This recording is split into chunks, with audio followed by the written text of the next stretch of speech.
आहे, मी नित्य प्राप्त आहे, मी असा मी असताना सुद्धा, म्हणून भगवान म्हणतात असा मी, हा मनोनी मज आत्मयाचा भाव, अशा आत्मस्वरूप असलेल्या माझा भाव त्याच्या अंतःकरणात आहे, प्रेम त्याच्या अंतःकरणात आहे, आणि माझी भक्ती ते करतात, माझं चिंतन ते करतात. जिही जियावया लागी केला ठाव, हा परमात्मा हाच ज्यांनी आपल्या जगण्याकरता आधार बनवलेला आहे. कानाने परमात्म्याचीच कीर्ती ऐकतात, डोळ्याने मग मीची डोळा देखिला, जी मीची कानी ऐकिला, मीच मनी भाविला, वाणीला वाचा. जगण्याकरता मलाच आधार बनवलेला आहे. सर्व आश्रयाचा त्याग करून ते माझंच भजन करतात. जी जियावया लागी ठाव मजची केला, भगवान म्हणतात जी जियावया केला ठाव. मागे सुद्धा अनेक ठिकाणी भगवंतांनी असं म्हटलंय,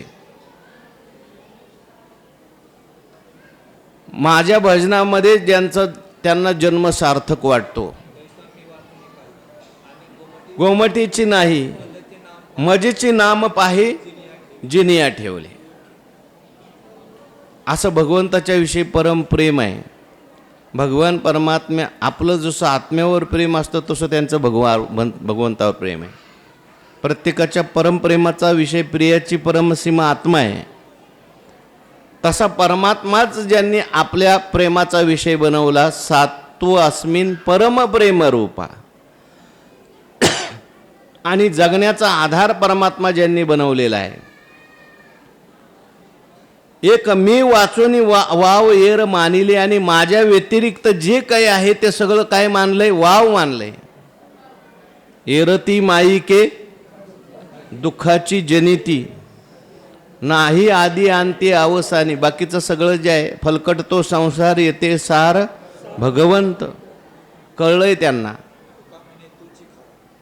येर वावुगा पसारा, म्हणून भगवान म्हणतात की मला त्या ठिकाणी आत्मस्वरूपाने ज्यांनी जाणलंय,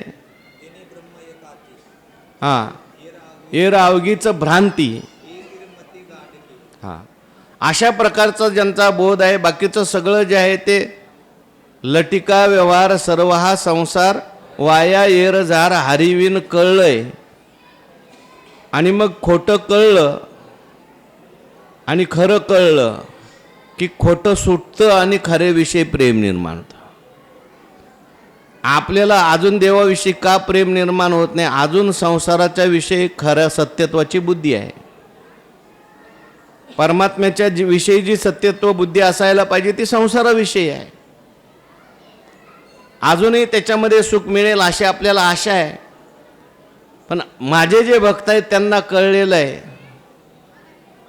हे बाकीचं सगळं जे आहे ते वाव आहे, आणि परमात्मा हा त्या ठिकाणी खरा आहे.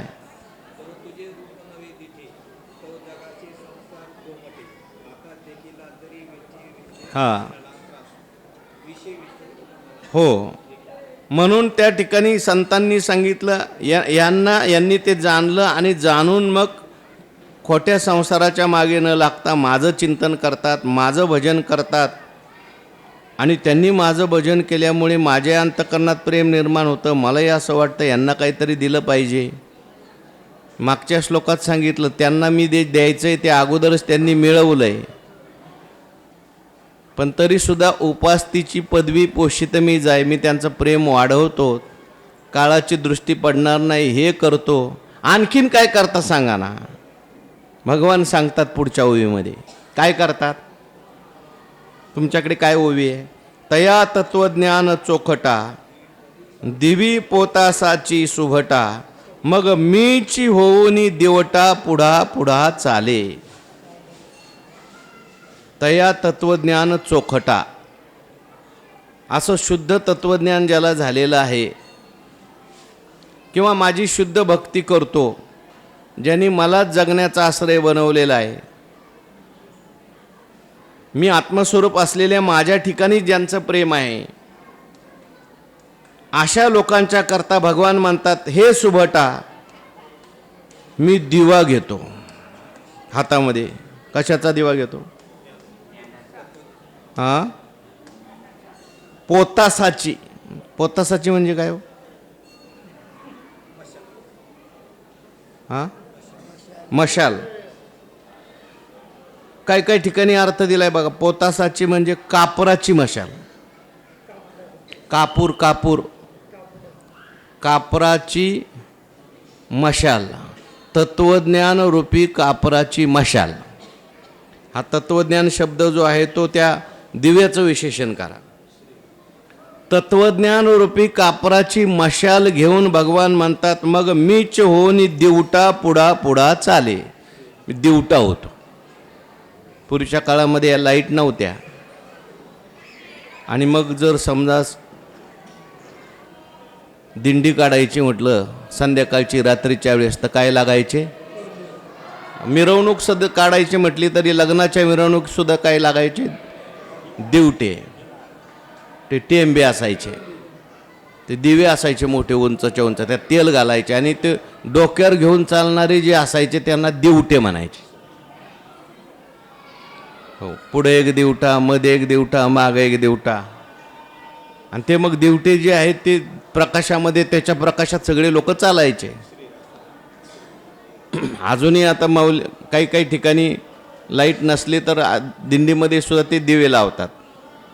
भगवान परमात्मा म्हणतात, पूर्वीच्या काळात जसे दिवटे होते तसा मी दिवटा होतो. मला दिवा घेऊन चालायला काही लाज वाटत नाही. पुढं पुढं मी चालतो, दिवा घेऊन चालतो. दिवटा होऊन पुढा पुढा चाले, मी त्याच्या पुढं चालतो. आणि दिवा कोणता घेतला हातात? तत्वज्ञान रूपी कापराची मशाल घेऊन. आता कापराचा दिवा का सांगितलं? दुसऱ्या तेलाचा का नाही दिवा सांगितला? असा एक शंका येते. कारण सार्थ ज्ञानेश्वरी प्रत्येकाने लिहिलंय कापराची मशाल घेऊन चालतो. कापराचीच मशाल का सांगितली? कापराचाच दिवा का सांगितला? आणि त्या कापरामध्ये कापुराच्या वाती उजळल्या आणि ठाईचं समाप्ती. ज्ञान असं आहे की ते ज्ञान अज्ञान घालवण्यापुरतं काम करतं आणि शेवटी तेही निवृत्त होतं आणि केवळ ज्ञान स्वरूप शिल्लक राहतं. साधुबोध झाला म्हणून म्हटलं असावं बरं का, असं मला वाटतंय. अजून तुम्ही विचार करा, कोणाला आणि नवीन भाव सुचला तर आपण त्यात चिंतन करू उद्या आणखीन. मला सांगा, कापराचा दिवा असं लिहिलं इथं. कापराचा दिवा, त्याची मशाल घेऊन मी पुढं पुढं चालतो. भगवान परमात्मा थोडक्यात अशा भक्तांच्या जीवनामध्ये मार्ग दाखवत चालतात किंवा त्या ठिकाणी त्यांना ज्ञान देत चालतात. पुढचं ज्ञान आपोआप त्यांना होत जातं. एका माणसाला 5 किलोमीटर जायचं होतं. वस्तीवर आलेला होता, अंधार होता, लाईट नव्हती. वस्तीवाल्याला सांगितलं, आता मला पुढं जायचं आहे, कसं काय मी जाऊ? म्हटले, ही आमच्या घरची जी टॉर्च आहे, बॅटरी आहे, ती घेऊन जा. त्यांनी ती बॅटरी हातात घेतली आणि त्यांनी पाहिलं ती बॅटरीचा उजेड किती जास्ती असतं? 5 फूट. तर म्हटलं, 5 फुटाचा उजेड काय, मला 5 किलोमीटर जायचं आहे. म्हटली, बॅटरी हातात घेऊन चल. तू जसा जसा पुढं जालशील तसा प्रकाश तुझ्या पुढं चालेल. तसं भगवान परमात्मा आपल्याला प्रकाश देतात, ज्ञानरूपी प्रकाश. श्लोकात तर असं म्हटलंय की त्याच्या अंतःकरणातच मी प्रकाश निर्माण करतो. पण ज्ञानोबारायांची चिंतन करण्याची पद्धत आहे. ज्ञानोबाराय म्हणतात, भगवान मशाल जी होतो, दिवटा होतो आणि दिवा घेऊन पुढं पुढं चालतो. त्याला मार्गदर्शन करतो किंवा त्याला आपोआप पुढचं ज्ञान होत राहतं किंवा त्याला भगवत स्वरूपाचं ज्ञान आपोआपच होतं. भगवान थोडक्यात प्रकाश दाखवतो, वाट दाखवतो. तुकाराम महाराजांच्या चरित्रामध्ये आलंय. तुकाराम महाराज मिरच्या विकण्याकरता म्हणून कोकणात गेले आणि आता तुकाराम महाराज काही व्यापारी बरोबर घेऊन गेलेले होते पण आता महाराजांचं सारखं भगवंताचं चिंतन चालायचं आणि व्यापारी मंडळीला गप्पा मारायला लागायच्या. तुकाराम महाराज म्हणायचे, नका मजपाशी वधू संसाराचे विषयी. त्यामुळे ते सगळे व्यापारी वैतागून त्यांना सोडून गेले आणि एकटेच तुकाराम महाराज राहिले. येत असताना पाऊस पडला, रस्ताही दिसेना आणि सगळी त्या बैलाच्या पाठीवर जे काही गोण्या होत्या त्या खाली पडल्या. चरित्रात आले तुकाराम महाराज त्या ठिकाणी खाली बसले. आता जायचं कुठं? हे गोणी त्या बैलावर टाकायची कोणी? एकट्या माणसाला जमणार नाही. भगवान परमात्मा एका गुराख्याच्या वेशामध्ये तिथे आले आणि सांगितले, बाबा काय झालं? म्हटले, अरे बाबा रस्ताही दिसत नाही, पाऊस येतोय, मला देहूला जायचं आहे, गोणी बैलावर टाकायची. म्हटले, मी सगळं करतो, रस्ताही मी दाखवतो. मग पुढं भगवान चालायचेत, मागे तुकाराम महाराज. तुकाराम महाराजांना त्या अंधारात काही दिसत नव्हतं, पण वीज चमकलं की दिसायचं. कोण दिसायचं वीज चमकल्यावर? पांडुरंग परमात्मा दिसायचा. कशा करता? तोया दाखवेल वाटा, जया पाहिजे त्या निटा, कृपावंत मोठा. भगवान परमात्मा आपल्या भक्तांना काय दाखवतो?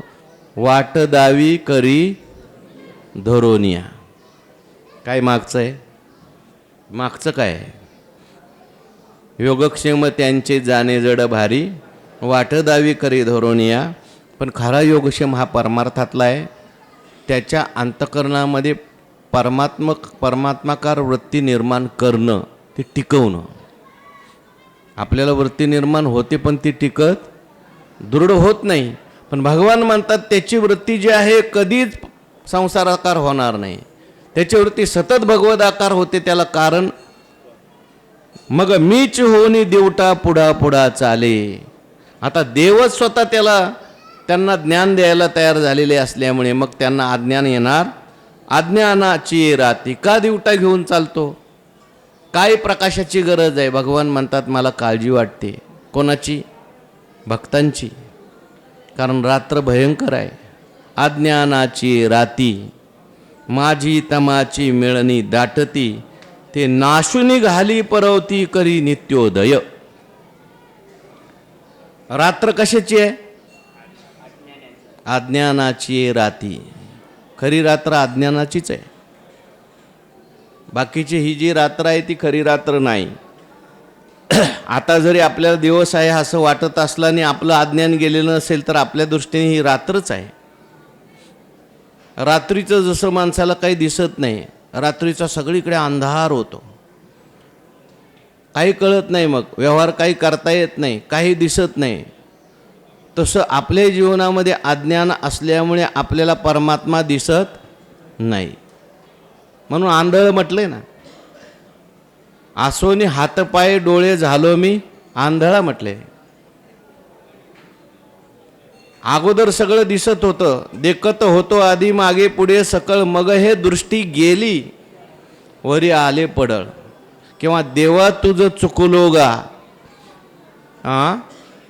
तेने दृष्टी आले पडळ. पुढं विषय ग्रंथी गुंतलोसे तेने होतसे विवळ.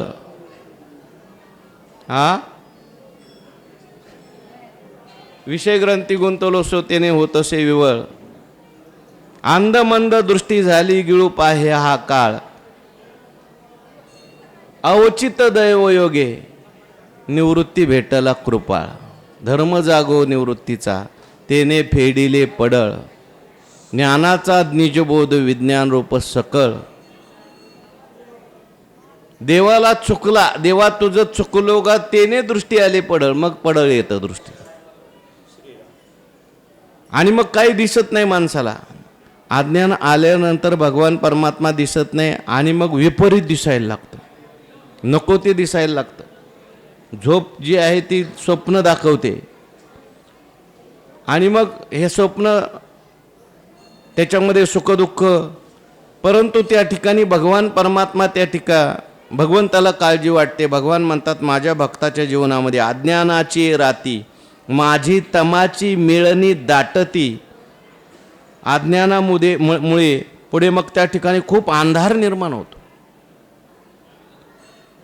आपण मगाशीच पाहून आलोय, पहिल्यांदा मी कोण आहे न कळणं अंधार आहे, पण त्याच्यामुळे मग पुढचं मी देह आहे, देहसंबंधी माझे आहे, तुझं माझा हा सगळा संसार आहे, आणखीन घनदाट अंधार आहे.